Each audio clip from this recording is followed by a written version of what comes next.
Disrespectful benching of Eli Manning has little point for Giants. In a move that shocked the NFL community, New York Giants coach Ben McAdoo announced Tuesday he will bench two-time Super Bowl MVP Eli Manning with 5 games left in the team's disaster of a season. "I have a lot of confidence in Eli as a player, as a quarterback," McAdoo told reporters. "At this point it's my responsibility for the organization to make sure we take a look at Geno and at Davis, Webb. Take a look at Smith, who was a bust with the Jets, and Webb, a rookie third-round pick. With 5 games left? Look, it's no surprise that the Giants will likely go a different direction at quarterback next season. But the fact that McAdoo would bench Manning, the face of the franchise since 2004, is surprising. And the timing reflects questionable judgment and little respect for Manning. More, 8 teams that Eli Manning could play for in 2018. More, Giants to bench Eli Manning, start Geno Smith against Raiders.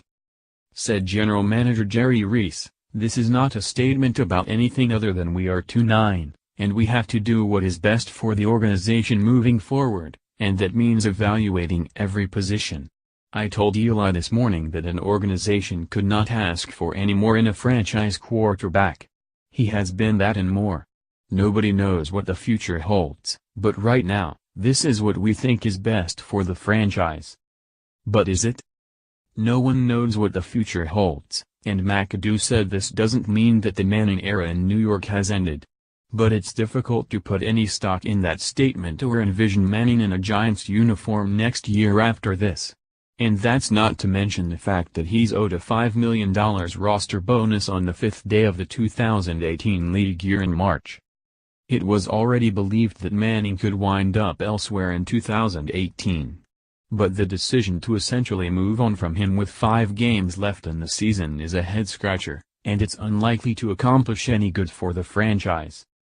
Neither Smith nor Webb is more talented or capable than Manning, even in the veteran's 14th season at age 36. And given the state of this team, the Giants will not truly learn much about either quarterback through this late-season action. So moving on from Manning does what exactly, other than risking further losing the locker room and, likely ensuring more losses and a better draft position? It's possible that the Giants already had started to phone it in.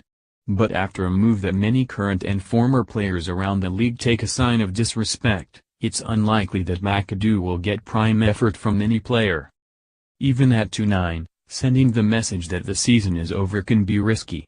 But going away from a veteran like Manning, who owns the second longest start streak in NFL history at 210 games, is waving the white flag. Chalk it up to another poor decision by McAdoo. A year after finishing 11-5, nothing has gone right for the Giants. Brandon Marshall and Odell Beckham Jr. were both lost to season-ending injuries early in the year. Defensive players have clashed with the coaching staff, and a once-strong unit has disappointed.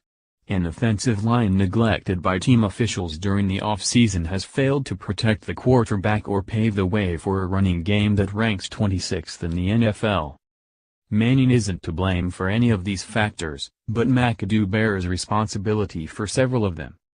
Despite the state of disarray, the Giants owners pledged at least a degree of loyalty to McAdoo, resisting outside pressure to fire him during the season. Just a few weeks later, however, McAdoo hasn't displayed the same loyalty and respect to the quarterback that has meant so much to the franchise for the last decade plus.